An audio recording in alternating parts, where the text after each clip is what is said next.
আমার বড় কাকি আর ছোট কাকির মধ্যে ঝগড়াঝাটি লেগেই থাকতো। তাদের চেঁচামেচিতে পাড়ায় কাক চিল বসতে পারত না। দিন রাতের একদণ্ড কামাই নেই। কিন্তু আমাদের মেজ কাকির মুখে কোনো দিন কেউ টু শব্দটিও শোনেনি। তিনি মুখটি বুজে ঘর গেরস্থালির কাজ করে যেতেন। জায়েদের কোদলে কখনো তিনি যোগ দিতেন না, সর্বদাই চুপচাপ। এক পরিবারে এমন বৈষম্য কেন? এই নিয়ে অনেক সময়ে আমি অবাক হয়ে ভেবেছি। পরে অবশ্য এর কারণ আমি টের পেয়েছিলাম। ঘটনাটা বলি তোমাদের। আমার 3 কাকা, কুঞ্জ কাকা, নিকুঞ্জ কাকা আর কুঞ্জর কাকা। কুঞ্জর কাকা মানে কুঞ্জ কাকুর কাকা নয়। কাকার ভাইপোই ভাই ভাই হয় কি কখনো? এখন পর্যন্ত হয়নি। কুঞ্জর মানে হাতি হয়, জানো নিশ্চয়। আমার ছোট কাকাই হচ্ছেন হাতিমার্কা সেই কুঞ্জর কাকা। একবার বৃন্দাবন ঘুরে এসে আমার ঠাকুরদার কুঞ্জ কথাটার উপর বেজায় ঝোঁক পড়ে গেল। তারপরে তিনি একটা বাড়ি বানালেন, তার নাম দিলেন কুঞ্জধাম। আমার বাবাকে বাদ দিয়ে, কেননা তিনি তার আগেই হয়ে গেছিলেন। নাম ঠিকও যে হয়ে গেছিল তার। তারপরে যেসব ছেলে তার হয়েছিল, যেমন একটার পরে একটা পুঞ্জিত হতে লাগলো, তিনিও তাদের ধরে ধরে কুঞ্জিত করতে লাগলেন। এইভাবে তার কুঞ্জ বনে শেষ পর্যন্ত এক কুঞ্জর এসে হানা দিল। কিন্তু যাক সে কথা, ঠাকুরদা তো গত হলেন, কাকারাও সব বেড়ে উঠতে লাগলেন। বেড়ে উঠে বিয়ের যোগ্য হলো সবাই। বড় কাকু আর ছোট কাকু বিয়ে করে বউ নিয়ে এলেন বাড়িতে। কিন্তু মেজ কাকু বিয়ে করতে চাইলেন না। বললেন, খাচ্ছি দাচ্ছি খাসা আছি, বিয়ে আবার করে মানুষে? বউ থাকলেই অশান্তি। কিন্তু বউ না আনলেও অশান্তি কিছু কম হয় না। বৌদিরাই বাড়ি মাত করে রাখতে পারে। কুঞ্জ কাননে সেই অশান্তি দেখা দিল ক্রমে। তাহলেও তার চোট কুঞ্জর আর কুঞ্জর উপর দিয়ে গেল। নিকুঞ্জর গায়ে আঁচড়টি লাগে না। খাবার আর শোবার সময় ছাড়া নিকুঞ্জ কাকু বাড়ির ত্রিসীমানায় থাকতো না। আর তো পারা যায় না রে নিকু। কুঞ্জ কাকু দীর্ঘ নিঃশ্বাস ফেলে বললেন একদিন, তোর বৌদির জ্বালায়। বৌদির নিকুচি করেছে, জবাব দিল নিকুঞ্জ কাকু। তোমাদেরই দোষ তো। পারবার সময় গেছে, এখন কি আর পারবে? পারতে হলে প্রথমেই পারতে, তখনই সুযোগ ছিল পারবার, তখনই পারা যেত। এখন তো অপার পারাবার। পারা উচিত ছিল সেই গোড়াতেই। কি পারবার কথা তুই বলছিস? জানতে চান কুঞ্জ কাকু। বউকে সাহায্য করতে পারতে, নিকুঞ্জ কাকু বললেন। তা সে কেবল গোড়াতেই পারা যায়, তারপর আর পারা যায় না কোনোদিন। পারাপারের বাইরে চলে যায় বউ। ইতিহাস পড়েছিস তুই? জিজ্ঞেস করেন কুঞ্জ কাকু। ইতিহাসের কথায় নিকুঞ্জ কাকুর মুখখানা পাতি হাঁসের মতো হয়। শায়েস্তা খাঁর নাম কি ছিল জানিস? না তো। জানবি কি করে? কেউ জানে না। কুঞ্জ কাকুর আবার এক দীর্ঘ নিঃশ্বাস পড়ে। আমিও জানি নে। তার আসল নামটাই ইতিহাসে নেই, কেউ লিখে রাখেনি। তার বিয়ের পরের নামটাই জানে সবাই। বিয়ের পরের নাম? বিয়ের পরে বউয়ের হাতে পড়ে যখন সে শায়েস্তা হলো, বউ তাকে শায়েস্তা করে দিল যখন, তখন তারপর থেকেই তার নাম হলো শায়েস্তা খাঁ, জানালেন কুঞ্জ কাকু। বউকে কি কেউ শায়েস্তা করতে পারে কখনো? অত বড় নবাবও পারেনি। বউই সবাইকে ধরে শায়েস্তা করে দেয়। সেটা পরে। নিকুঞ্জ কাকু সেই এক কথা। তার আগেই, বউ শায়েস্তা করার আগেই তাকে শায়েস্তা করে দিতে হয়। প্রথম রাত্রেই বেড়াল মারতে হয়, জানো না? Kill the cat at the first night. জানো না সেই গল্পটা? না ভাই, যা দিন রাত বেড়ালের ঝগড়া লেগে রয়েছে বাড়িতে, গল্পের বই পড়বার সময় কোথায়? কুঞ্জ কাকুর আরেক দীর্ঘ নিঃশ্বাস। শোনো তাহলে সেই গল্পটা। নিকুঞ্জ কাকু কথা পারেন। কুঞ্জ কাকু গল্প শোনার জন্য একটু হাঁ করেন। বলি তোমায়, নিকুঞ্জ কাকু বলতে থাকেন। কোনো দেশের এক সুলতানের ছিল 3 মেয়ে। 3টি রূপসী বিদুষী, কিন্তু হলে কি হবে, বেজায় অহংকারী। সুলতানের মেয়ে বলে ভারী দেমাক তাদের। সুলতান তাদের বিয়ের চেষ্টা করেন, কিন্তু তারা বলে বিয়ে তারা তাকেই করবে যে রোজ তাদের জুতোর ঘা সইতে পারবে।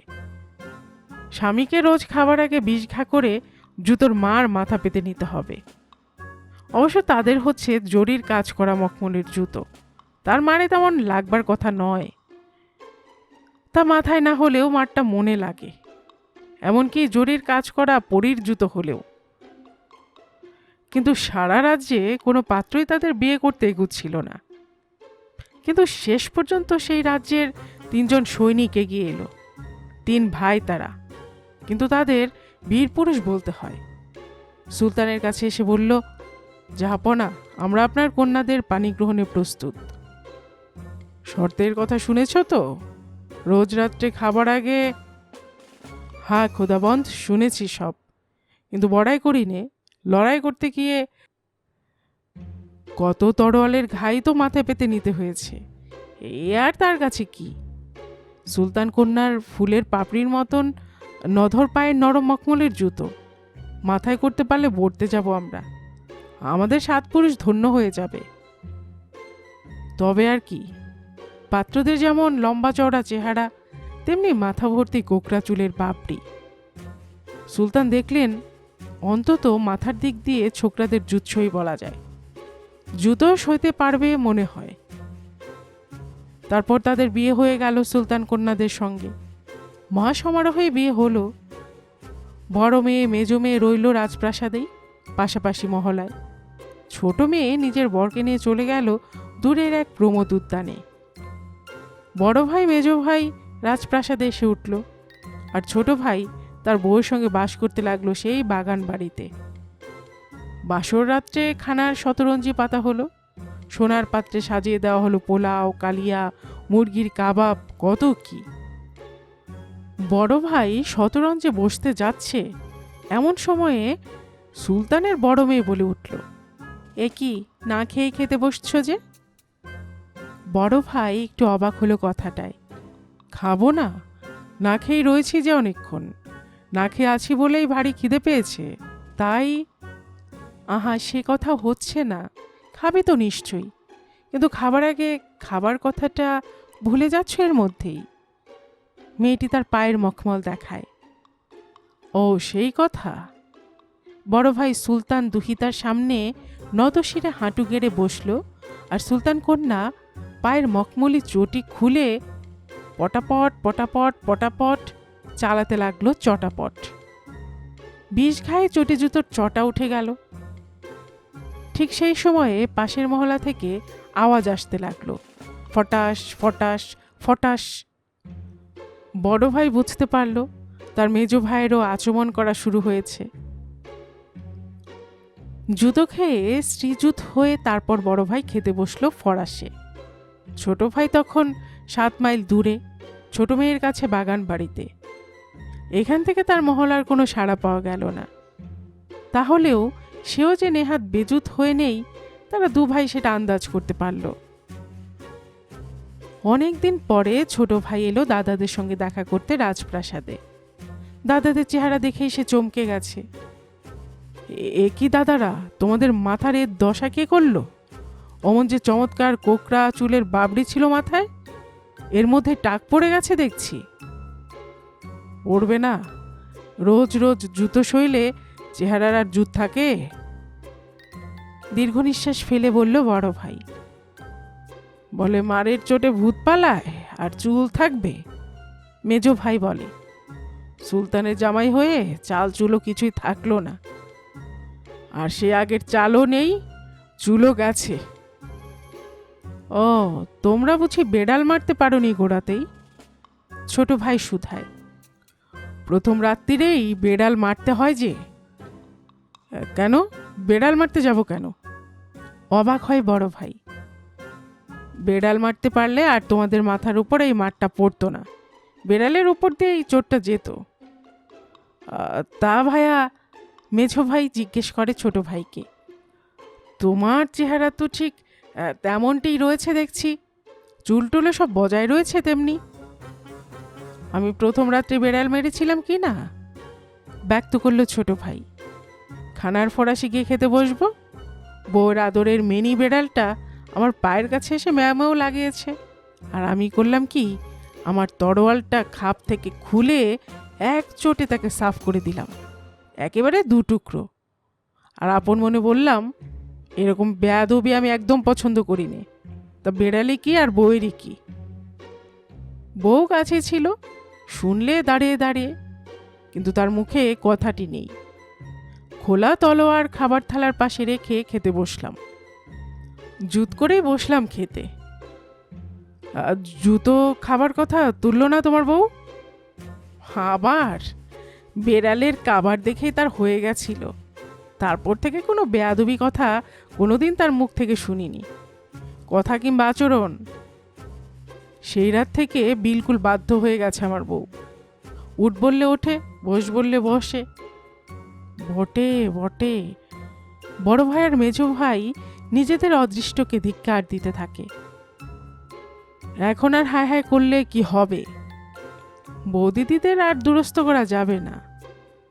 প্রথম রাত্রে বেড়াল মারতে হয় দাদারা। এই কথা বলল তখন ছোট ভাই। আর তোমাদের বেলাও আমার হচ্ছে সেই কথা।